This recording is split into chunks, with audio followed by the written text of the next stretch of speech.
Baik, Assalamualaikum warahmatullahi wabarakatuh anak-anak. Pada kali ini Pak Gus akan menerangkan tentang dinamika rotasi dan keseimbangan benda tegak. Perlu diingat kelas 10 dulu pernah diajarkan tentang kinematika rotasi. Sekarang pertanyaannya Pak Agus, apa perbedaan kinematika rotasi dan dinamika rotasi? Ini penting. Sekarang saya jelaskan. Untuk kinematika rotasi adalah kita dulu pernah belajar tentang gerak, ya, tentang gerak kita pelajari, tetapi penyebab geraknya kita tidak mempelajari. Jadi di situ adalah kinematika rotasi. Pada dinamika rotasi ini, selain kita mempelajari tentang geraknya, kita juga akan mempelajari tentang penyebab benda itu bergerak. Nah, sekarang saya contohkan dalam kegiatan untuk dinamika rotasi dan keseimbangan benda tegak ini. Mungkin kalian pernah pada saat pulang ke rumah begitu membuka pintu. Nah, pada saat kita membuka pintu, coba perhatikan di situ ada engsel-engsel yang berada di sisi salah satu sisinya. Di situ adalah bagaimana proses dinamika rotasi itu bekerja. Ya. Jadi di situ nanti kita akan mempelajari beberapa besaran-besaran yang terkait dengan kegiatan pada saat kita membuka pintu. Jadi mari yang pertama yang perlu kita pelajari dalam dinamika rotasi ini adalah momen gaya. Jadi di dalam momen gaya disimbolkan torsi. Ya, seperti ini tandanya, ini adalah torsi. Kemudian pada saat kita belajar tentang momen gaya yang berada di salah satu sisi pintu, sisi kerjanya pada engsel. Ini saya misalkan seperti ini gambarnya. Di dalam engsel itu ada istilah lebar itu, ya, kita anggap sebagai R-nya dari sumbu engsel. Kemudian ini adalah gaya. Gaya yang kita miliki untuk membuka pintu, mendorong boleh, menarik boleh, itu adalah sebuah gaya yang digunakan dalam posisi membentuk sudut, ya. Kita posisinya membentuk sudut.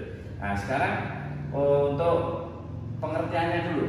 Momen gaya itu adalah hasil kali antara gaya ini, ya, hasil kali antara gaya gaya dengan jarak sumbu ke ini. Gaya dan jarak. Jadi perkalian antara gaya dan jarak itu adalah momen gaya. Rumusnya disimbolkan ini, ya, rumusnya torsi sama dengan R kali F. Nah, sekarang apa fungsinya sudut di sini?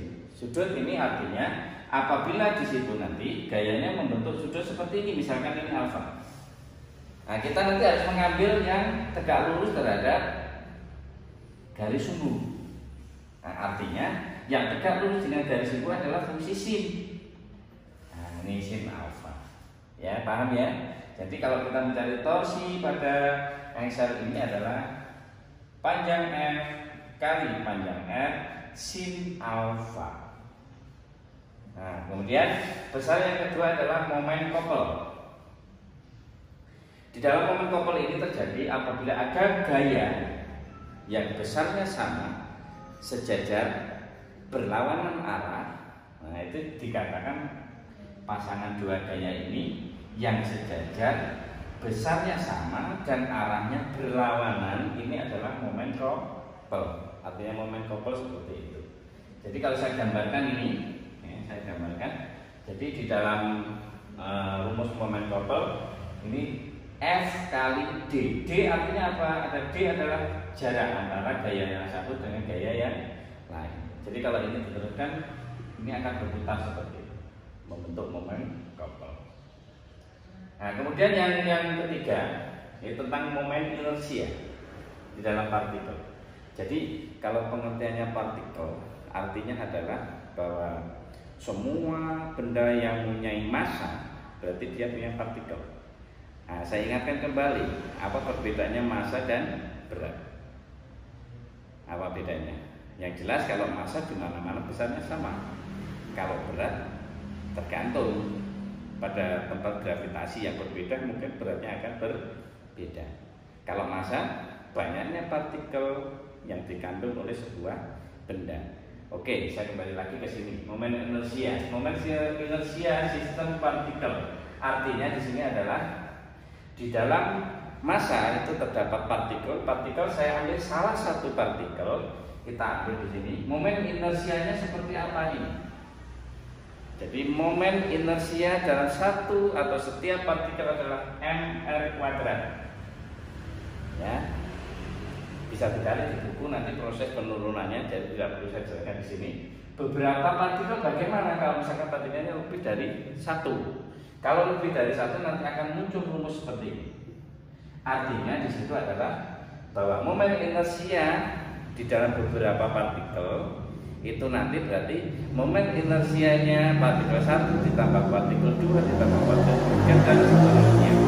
Kalau saya gambarkan ini salah satu ini, yang ini adalah satu partikel.